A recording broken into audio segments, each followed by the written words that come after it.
দাড়ি ছোট করে রাখে, এ ব্যাপারে তাকে নিষেধ করলে সে হেসে হেসে বলে এতে কোনো সমস্যা নাই, এ ব্যাপারে শরীয়তের হুকুম কি? এই ব্যক্তি এখানে উপস্থিত আছে, দয়া করে কিছু বলে শাসন করে দেন।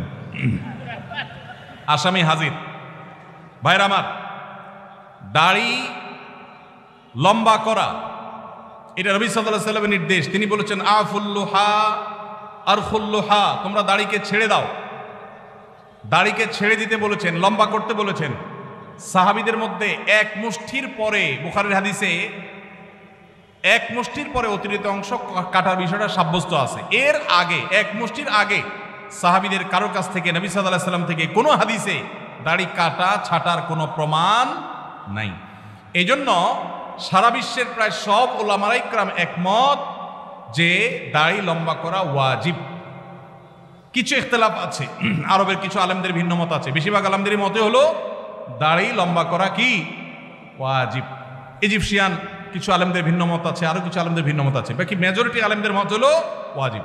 আমরা বলি দাড়ি রাখা সুন্নত, সেটা সুন্নত এই অর্থে নবীজিও দাড়ি রেখেছেন, সেই হিসাবে সুন্নত। কিন্তু তিনি নির্দেশ করলে সেটা কি হয়ে যায়?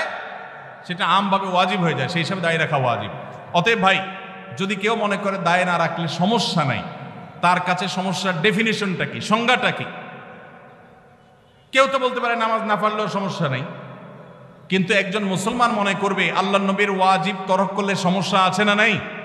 আছে। কিয়ামতের ময়দানে তার জন্য জবাবদিহি করতে হবে কি হবে না? হবে। তবে আমাদের ভাই কেউ হয়তো খোঁচা খোঁচা দাঁড়িয়ে রাখা শুরু করেছেন, আমরা তাকে অ্যাপ্রিসিয়েট করব, আমরা তাকে দূরে সরাবো না।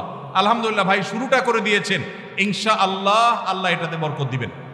আমরা তাকে এটাকে লম্বা করার জন্য নসিহা করব।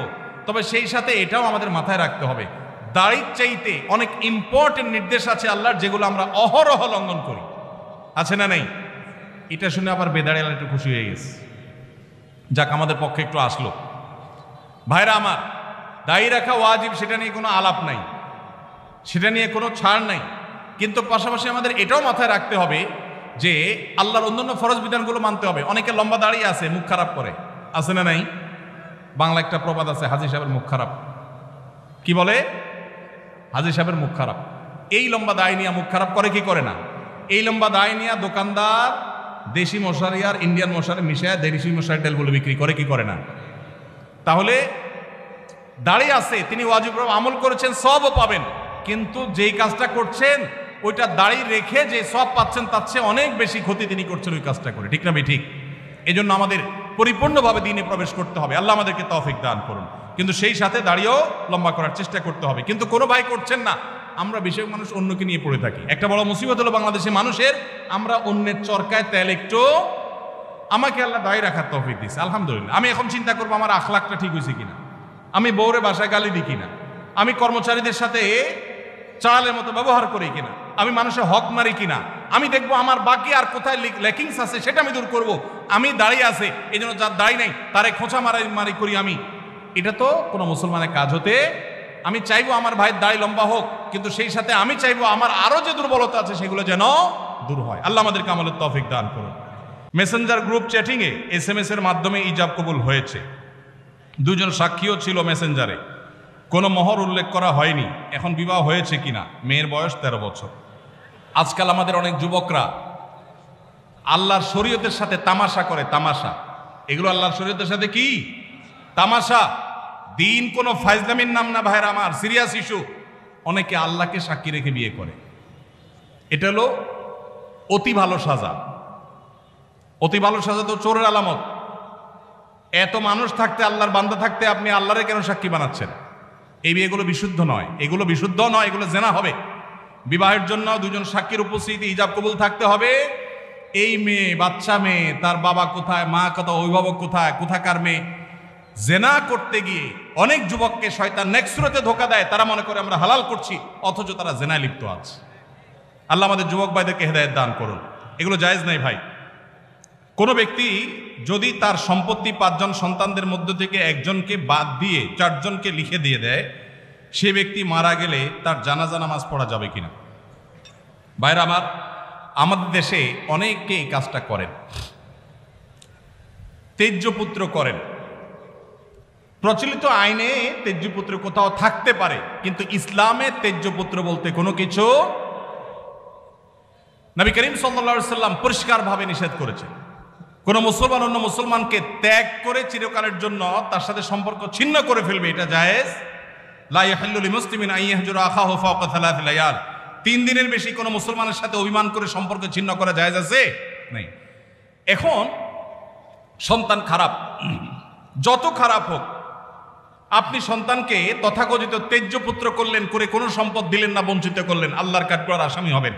আপনার ঘরে জন্মগ্রহণ করেছে, অতএব আল্লাহর কোরআনের মিরাসের আয়াতের নির্দেশের আলোকে এটা তার প্রাপ্য হক হয়ে গেছে। হ্যাঁ, সে যদি মুরতাদ হয়ে যায়, ইসলাম থেকে খারিজ হয়ে যায়, তাহলে সেটা মানে আমিনাল ইরফ, বা সে পরিত্যক্ত সম্পদ থেকে বঞ্চিত হবে। কিন্তু মুসলমান আছে, আপনার কথা শুনে না, আপনার খায় খেদমত করে নাই, আপনি সে অজুহাতে তাকে কিছু দিলেন না, বাকি সন্তানদেরকে দিয়ে দিলেন, আল্লাহর কাঠগড়ায় আসামি হতে হবে, জায়েজ হবে না।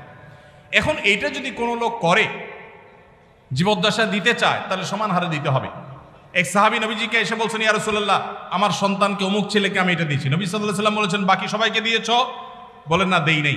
তখন নবী সাল্লাল্লাহু আলাইহি সাল্লাম বলেছেন, ইত্তাকুল্লাহ ওয়া আদিলু বাইনা আওলাদিকুম, আল্লাহকে ভয় করো আর সন্তানদের মধ্যে সমতা বজায় রাখো। এই জন্য ভাইরা, এই জুলুম করা যাবে না। ইসলাম আমাদেরকে সাম্য এবং ইনসাফ শিখিয়েছে, সেটা আমাদের সব ক্ষেত্রে করতে হবে। এমনকি শত্রু হলে তার সাথেও আমাকে ইনসাফ করতে হবে। আমাদের কষ্ট হয়, আমার সাথে কারো শত্রুতা আছে, সে আমার সাথে শত্রুতা করে, কিন্তু তার বেলায় কোনো সাক্ষ্য দেওয়ার প্রশ্ন আসলে আমি সত্য সাক্ষ্য দিলে তার পক্ষে যায়, আমাদের দিতে মন চায় না। কিন্তু এই দেওয়াটাই হলো ইমানের দাবি। আল্লাহ বলেছেন, ওয়ালা ইয়াজরিমান্নাকুম শানাআনু কওমিন আলা আল্লাহ তা'দিলু ই'দিলু হুয়া আকরাবু লিত-তাকওয়া। কারোর সাথে শত্রুতা আছে দেখে আপনি ইনসাফ করবেন না, এটা জায়েজ আছে? এজন্য বাবাজিরা সাবধান, সন্তান সন্ততিদের মধ্যে কোনো প্রকার হেরফের করবেন না, এটা জায়েজ নাই।